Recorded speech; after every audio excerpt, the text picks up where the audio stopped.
ನಮಸ್ಕಾರ ಸ್ನೇಹಿತರೆ ಎಲ್ರಿಗೂ. ಈ ಬೆಳಗಿನ ವಿಡಿಯೋ ನೋಡಿದ್ರೆ ಎಲ್ಲ ನನ್ನ ಸ್ನೇಹಿತರಿಗೆ ನಮಸ್ಕಾರಗಳು.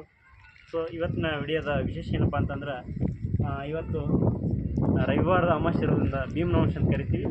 ಸೊ ಅದಕ್ಕೆ ನಾವೆಲ್ಲರೂ ಇವತ್ತು ಸಿದ್ದೇಶ್ವರ ಟೆಂಪಲ್ಗೆ ಬಂದಿದ್ವಿ. ಸೊ ನೋಡಿ, ಈಗ ಈ ಕಡೆ ಗುಡ್ಡ, ಇಲ್ಲಿರ್ತಕ್ಕಂಥ ಗುಡ್ಡ ಭಾಳ ಎತ್ತರದಲ್ಲಿರ್ತಕ್ಕಂಥ ಗುಡ್ಡ. ಆಮೇಲೆ ಇದು ಈಶ್ವರಲಿಂಗ. ಸೊ ಇದು ಗುಡ್ಡಕ್ಕೆ ಹತ್ತಿ ಇರ್ತಕ್ಕಂಥ ಒಂದು ಈಶ್ವರಲಿಂಗ.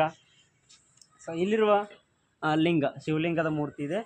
ಸೊ ನೋಡಿ ಸ್ನೇಹಿತರೆ, ನೆಕ್ಸ್ಟ್ ಇಲ್ಲಿ ನೋಡ್ರಿ, ಇದು ಒಂಥರ ಸ್ಲಾಬ್ ಹಾಕಿದ ಥರ ನಮಗೆ ಕಾಣಿಸ್ತಾ ಇದೆ. ಒಂದು ವಿಚಾರದಲ್ಲಿ ನೋಡಲಿಕ್ಕೆ ಯಾವ ರೀತಿ ಕಾಣಿಸ್ತಾ ಇದೆ ನೋಡಿ. ಸೊ ಇದು ಒಂದು ನರಗುಂದದಲ್ಲಿರ್ತಕ್ಕಂಥ ಒಂದು ಗುಡ್ಡದ ಸಿದ್ದೇಶ್ವರ ಅಂತ ಕರಿತೀವಿ ನಾವು. ಸೊ ಇಲ್ಲಿ ನೋಡಿ ಬನ್ನಿ ಸ್ನೇಹಿತರೆ. ಸೊ ಈ ಕಡೆ ನೋಡಿದ್ರೆ ಇಲ್ಲಿ ಸಿದ್ದೇಶ್ವರ ಒಂದು ಟೆಂಪಲ್ ಇದೆ. ಇಲ್ಲಿ ಒಳಗಡೆ ಅಲ್ಲಿರ್ತಕ್ಕಂಥ ಮೊದಲಿನ ಗಿಡ ವಾಸ ಮಾಡಿರ್ತಕ್ಕಂಥದ್ದು, ಅಲ್ಲಿರ್ತಕ್ಕಂಥ ಪ್ಲೇಸು ಒಳ್ಳೆ ಚೆನ್ನಾಗಿರ್ತಕ್ಕಂಥ ಪ್ಲೇಸು. ಆಮೇಲೆ ಇಲ್ಲಿ ನೋಡಿದ್ರೆ ಈ ಕಡೆ ನಾವು ಎಲ್ಲ ನೋಡಲಿಕ್ಕೆ ಭಾಳ ವ್ಯೂ ಪಾಯಿಂಟ್ ಅಂತ ಕಾಣಿಸ್ತಾ ಇದೆ. ಸೊ ಈ ಕಡೆ ಇಲ್ಲಿ ಒಂದು ಕೂಡ ದಾರಿ ಇದೆ. ಸೊ ಇಲ್ಲಿ ನೋಡಿರಿ, ಇಲ್ಲೆಲ್ಲ ಒಳ್ಳೆಯ ಜಾಗ ಇದೆ ಕೂತ್ಕೊಳ್ಳಿಕ್ಕೆ, ನಿಂತ್ಕೊಳ್ಳಿಕ್ಕೆ. ಆಮೇಲೆ ಸಂಡೇ ದಿನ ಬೇಕಾದ್ರೆ ಬಂದು ನಾವು ಒಳ್ಳೆಯ ಟೈಮನ್ನು ಪಾಸ್ ಮಾಡ್ಬೋದು. ಇಲ್ಲಿ ನರಗುಂದಲ್ಲಿರ್ತಕ್ಕಂಥ ಎಲ್ಲ ನನ್ನ ಸ್ನೇಹಿತರಿಗೂ ಕೂಡ ಒಳ್ಳೆ ಯೂಸ್ಫುಲ್ ಆಗಿರ್ತಕ್ಕಂಥ ಒಂದು ಪ್ಲೇಸು. ಆಮೇಲೆ ಆ ಕಡೆ ಇರ್ತಕ್ಕಂಥದ್ದು ಮೇಲೆ ಗುಡ್ಡ ಹತ್ತಲಿಕ್ಕೆ ದಾರಿ ಇದೆ. ಸೊ ಆ ಗುಡ್ಡವನ್ನು ಹತ್ತಿ ಈಗ ಮೇಲೆ ಇಲ್ಲಿ ಒಂದು ಭವಾನಿ ಟೆಂಪಲ್ ಇದೆ. ಆ ಭವಾನಿ ಟೆಂಪಲ್ ಕೂಡ ನಾವು ನೋಡ್ಬೋದು. ಮತ್ತು ಅಲ್ಲಿರ್ತಕ್ಕಂಥ ಪವರ್ ಹೌಸ್ ಕೂಡ ಇದೆ.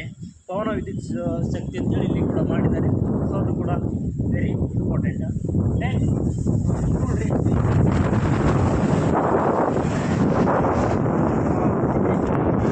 ಯಾವ ರೀತಿ ಕಟ್ಟಿದ್ದಾರೆ, ಅಲ್ಲಿ ಯಾವ ರೀತಿ ವಾಸ ಮಾಡಿದ್ದಾರೆ ಅಂತಂದರೆ, ಸೊ ಈ ರೀತಿ ಮಾಡ್ತಕ್ಕಂಥ ಒಂದು ಈ ಗುಡ್ಡದ ಕೆಳಗಡೆ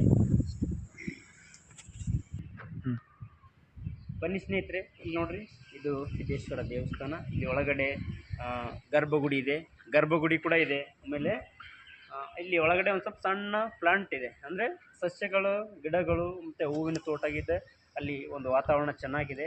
ಸೊ ಮುಂದಿನ ಏನಾದರೂ ಹೊಸ ವಿಷಯಗಳನ್ನು ಈ ನರಗುಂದದಲ್ಲಿರ್ತಕ್ಕಂಥ ಗುಡ್ಡದ ಬಗ್ಗೆ ಮಾಹಿತಿ, ಆಮೇಲೆ ಸಿದ್ದೇಶ್ವರ ದೇವಸ್ಥಾನದ ಮಾಹಿತಿಯನ್ನು ಮುಂದಿನ ವಿಡಿಯೋದಲ್ಲಿ ಹಾಕ್ತೀನಿ.